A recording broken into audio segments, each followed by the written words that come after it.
Okay, Wildcats. Today we're looking at 1.4 Inverse of Functions assignment tutorial. So let's get started. All right, question number 1. The table shows a function and its inverse. Complete the table for the inverse of the function. Then choose whether the inverse is a function and complete the explanation of your reasoning. Sorry. All right. Really simple. The domain and range switch. So this was 13 and 15. Now it's 15 and 13. This was 16 and 64. Now it's 64 and 16. And this was 1942. Now it's 42 and 19.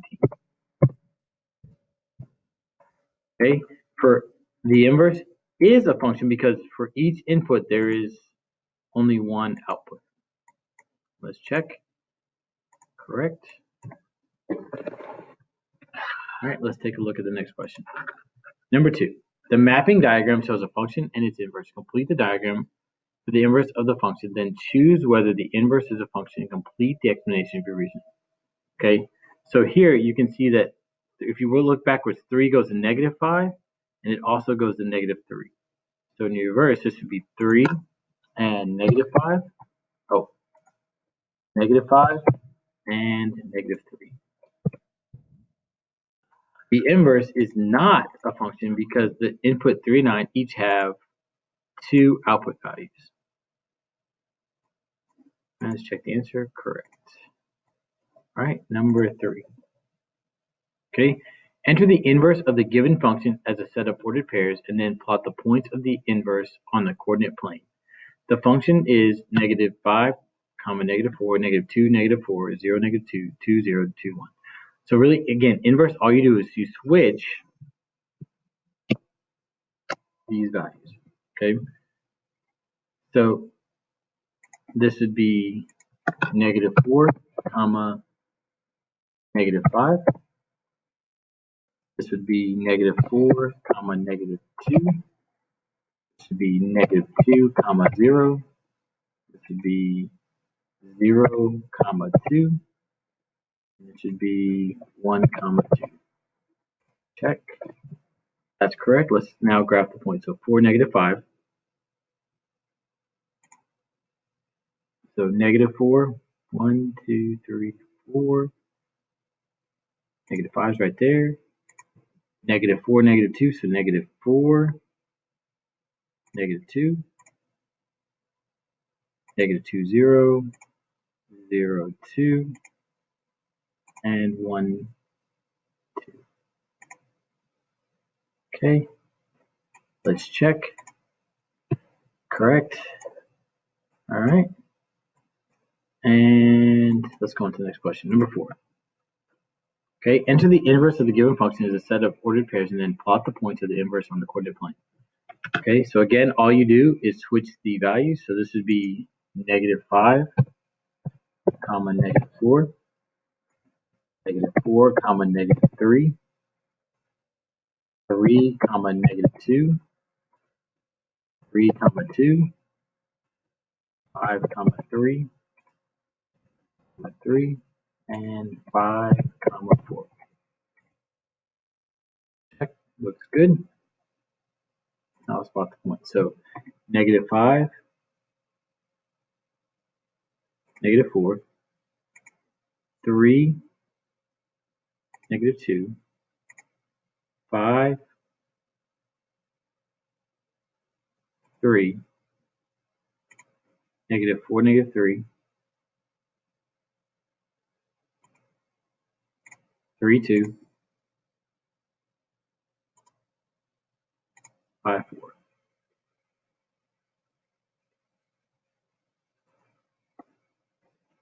All right, let's check. All right, that's good. Let's move on to next question number 5. Find the inverse function for the given function f of x. Okay, so let's do that. First off, we're going to change f of x to y. So you have y equals 2x minus 3. Okay, switch x and y. So x equals 2y minus 3. We're going to add 3 to both sides.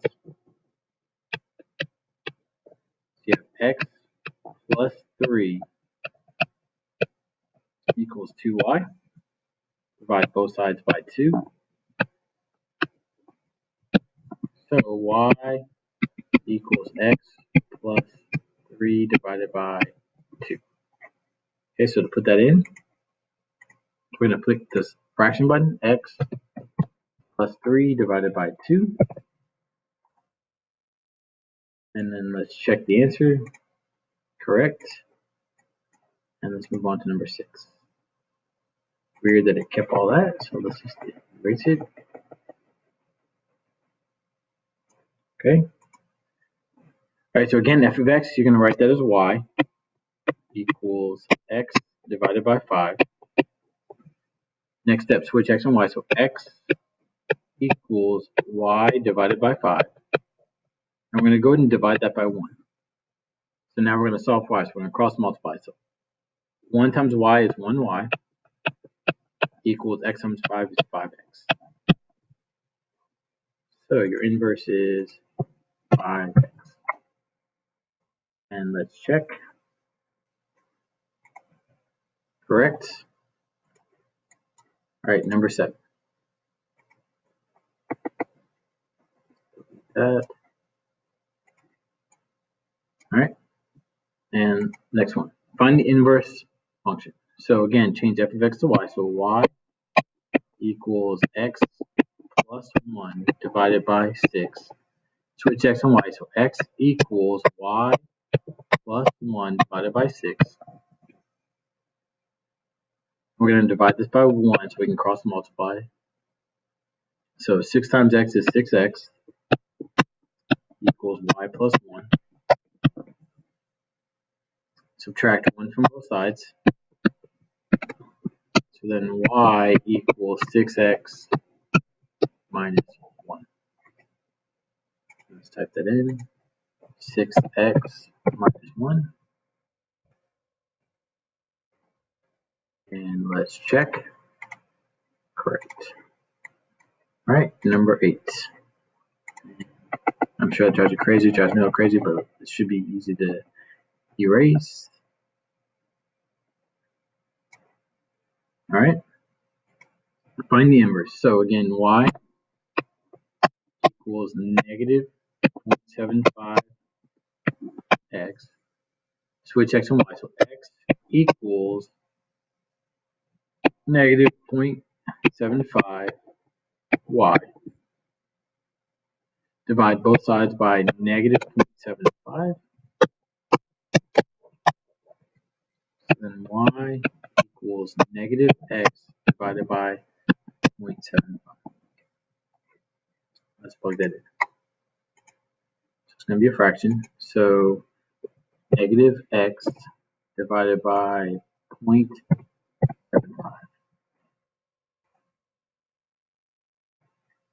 Let's check answer. Correct. All right, number 9. And apparently got to erase that again.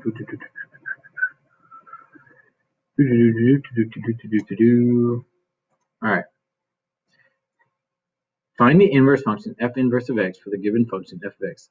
Use composition to verify that the functions are inverses. Then graph the function and its inverse. All right, so let's do the work here for the inverse. So y equals negative 3x plus 3.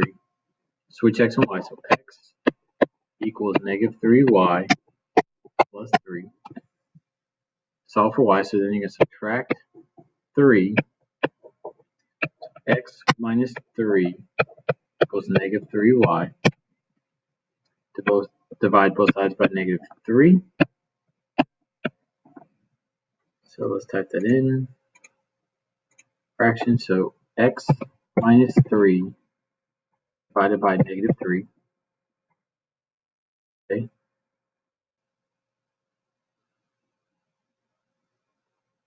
All right, now we're going to find the composition. So what that means is we have to do f of f inverse of x. Oh, wait, no. Hold on. Mean.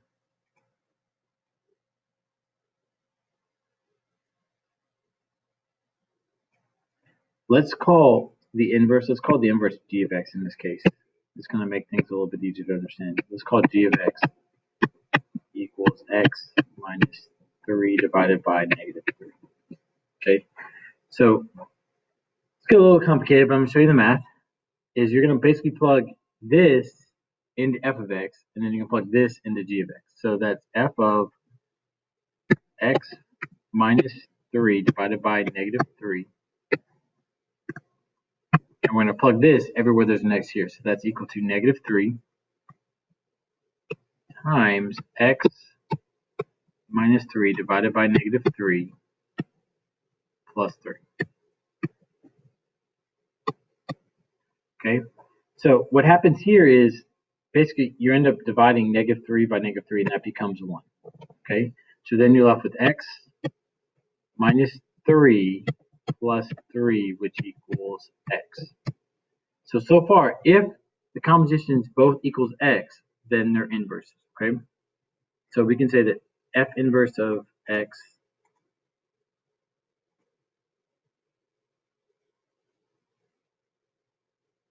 equals, I don't know, it's kind of weirdly written, but now we're going to do g of, now we're going to plug in the negative 3x plus 3 into, this now goes into the x minus 3 minus 3. So then that's negative 3x plus 3 minus 3 divided by negative 3. Okay, so, well, 3 minus 3, that goes to 0. That's 0. And then negative 3 divided by negative 3 is 1. So this all equals x. So basically they both equals x, so they both equal to each other. So we can say they're inverses. And let me take a pause to write that down if you need to, because I have to delete it.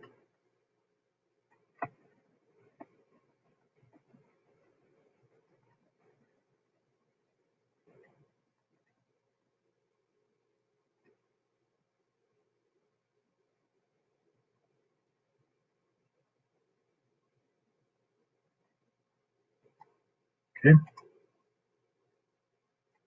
All right, now we're going to graph. Get rid of this again some more. All right. So let's graph the first function. Go away. Click here. Now, to graph this, you start at 3. That's your y-intercept, so put a point there. And this tells us our slope is going down 3 to the right 1. So my next point is, I go from there, I go down 3 to the right 1. So my graph is there. Okay. Now, let's graph the inverse.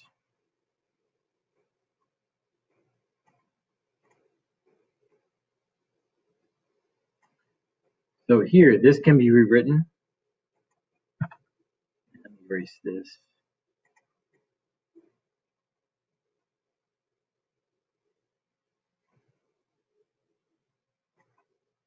Okay, we can rewrite this as 1x divided by negative 3. And then the negative 3 divided by negative 3 is a positive 1, so plus 1. Okay, so that means we start at 1 and then we go up 1 to the left 3.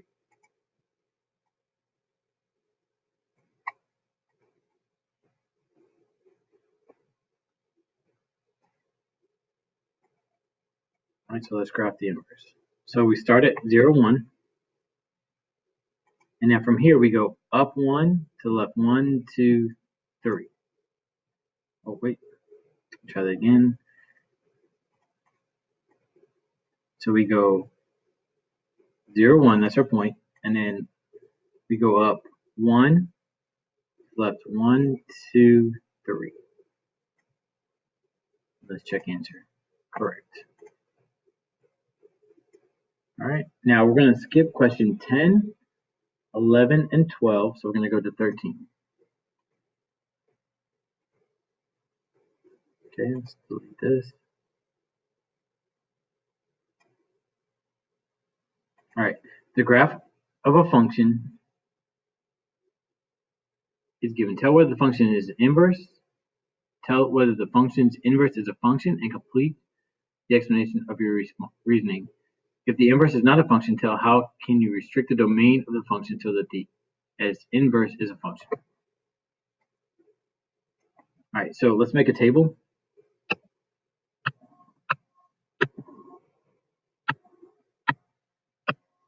So let's use -2, 2,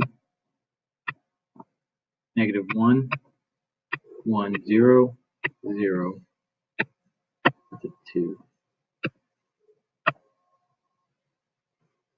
1, 1, 2, 2. Okay. Now for the inverse,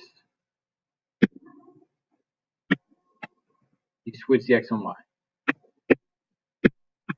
So then this is 2, 1, 0, 1, 2. This is -2, -1, 0, 1, 2. All right, so we go to let's plot those points. 2, -2, 1, -1, 0, 0, 1, 1, 2, 2. So there's your inverse. Now the problem is it's only a function if you draw a vertical line through the function and it crosses once. But here it crosses twice. So this is not a function. Because the function is, I believe, 1 to 1. I'm not quite sure what they're saying there, but let's see when we check the answer. So the domain is restricted to x is less than 0, x is greater than or equal to 0, or some subset of these sets. The function becomes 1 to many, and the inverse is a function. Let's check answer. What's it saying? It says the given function is 1 to many. The inverse function exists when the function becomes 1. So the given function is 1 to many. The inverse function exists when the function becomes 1 to 1. So this is 1 to many. Basically here, that's telling you it crosses twice. And then it's a function becomes 1 to 1. Now what's it saying? The inverse function exists only when the original function is 1 to 1 and has so many restrictions so it becomes 1 to 1. I thought I put that. All right, let's do this. Let me try. Let's see. The function isn't function inverse is not a function. I know that's correct. A function because a function is 1. Let's try many to 1. Let's see if it likes that. Correct. So it's not a function when it's many to 1. So I had to learn the language that they were talking about there. And it is a function when it's 1 to 1. Okay. All right. So now let's look at question number 14.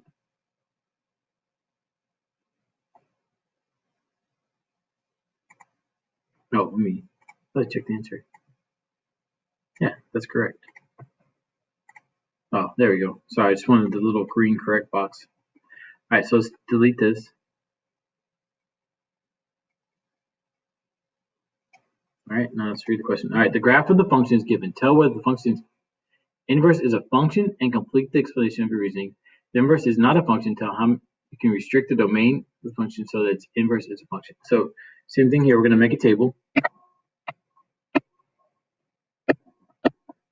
All right, we're going to use the point. Wow, we can even really.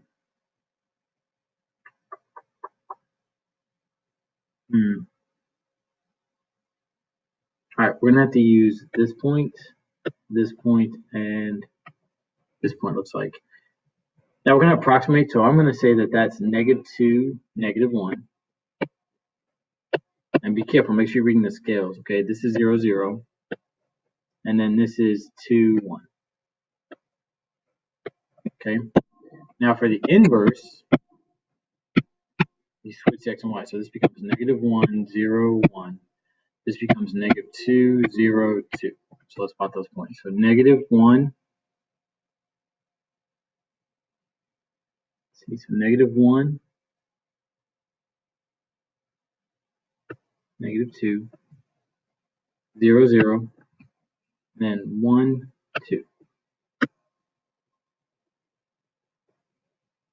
Now you can see here when I draw a vertical line through it, it only crosses once. So this is a function.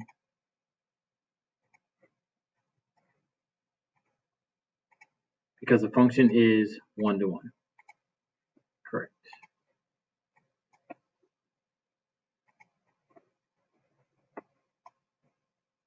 Yeah, let's delete this so that way it doesn't show up in the next problem.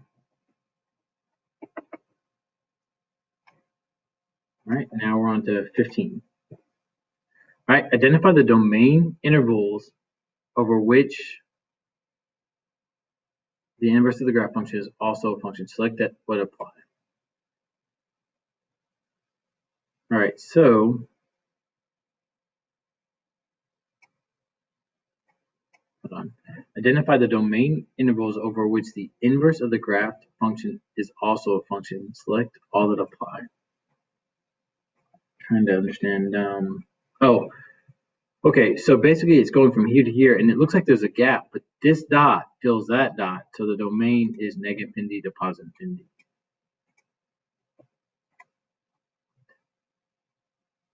All right. You know what? Let's step by step this one. The solutions are intervals in the domain of the function for which each range value is paired with only one domain value. Okay. Step 2 of 2. Select all the possible domain intervals of which the inverse of the graph function is also a function. A bracket next to the case the number is included. Parentheses next to the number indicates the number is not included. I still say that. And I'm going to stubbornly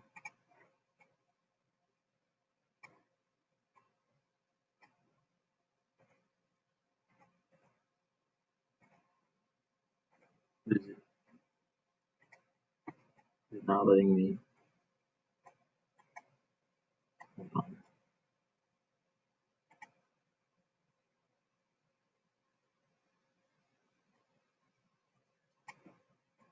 Here.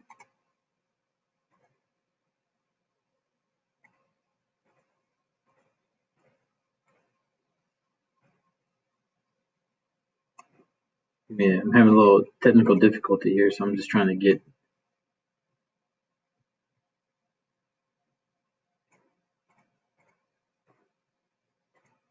basically just clicking.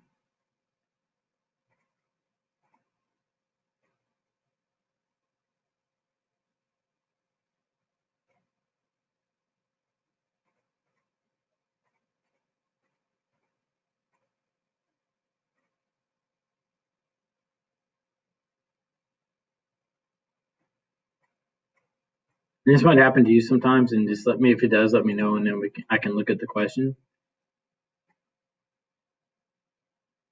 I'm still saying it's negative infinity to positive infinity, and I don't know what they're asking, but I tell you what, I'm actually going to remove 15 from the assignment because I just don't know what they're talking about there. So if it does show up, just let me know and I'll go back and delete it. So you shouldn't, if when you're doing the assignment, you shouldn't see this problem. But if you do, please let me know so I can go back and delete it. But I'll do my best to delete it as soon as this video is over. All right, 16. Identify all linear functions that are their own inverse. The line y equals x is its own inverse. Also, any line that is perpendicular to the line y equals x is its own inverse, since it will be its own reflection across the line. So any linear functional form y equals negative x plus b, where b is a real number, is its own inverse. Correct? All right, number 17. All right, among linear functions excluding constant functions, quadratic functions, absolute value functions, and exponential functions, which type of functions do you have to restrict the domain of the inverse to be a function? Complete the explanation. Let's see. You have to restrict the domains of quadratic functions and absolute value functions because these functions are many-to-one functions. For instance, the quadratic function f of x equals x squared pairs both -2 and 2 with 4. The absolute value pairs -2 with and 2 with 2. Linear functions, excluding constant functions or exponential functions, are one-to-one functions, so the domains do not need to be restricted. Check answer, correct. And number 18. Okay, a student was asked to find the inverse f of x equals 4x plus 3. The student work is shown. Complete the explanation of why the student is incorrect and what the student should have done to get the correct answer. The function f of x equals 4x plus 3 involves two operations, multiplying by 4 and adding 3. The inverse operations are dividing by 4 and subtracting 3. So the inverse function is f inverse of x equals x divided by 4 minus 3. Since f inverse of f of x does not equal x and f inverse of x does not equal x, the student's function is not. And the key here is if they're inverses, f inverse of f of x has to equal x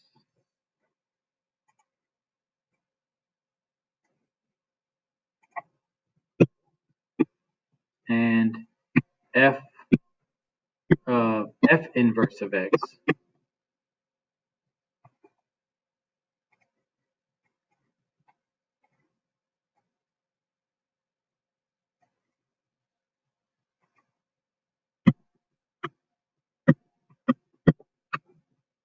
has to equal x.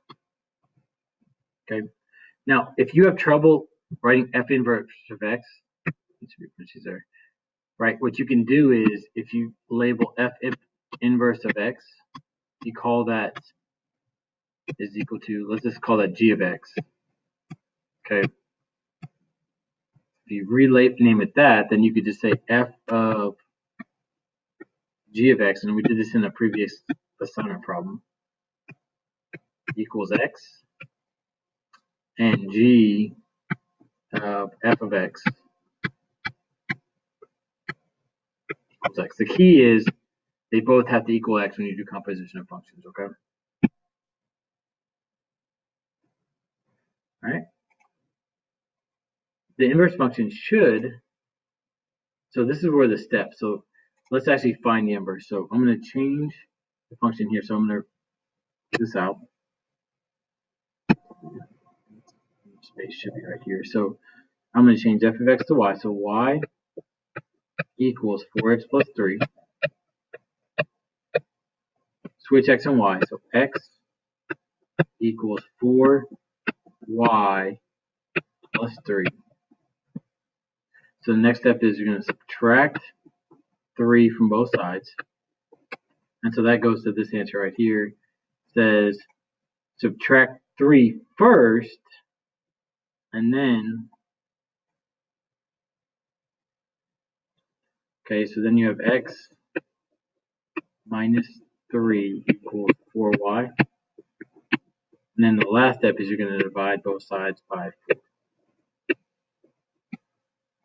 So your inverse is x, come on, don't you like that?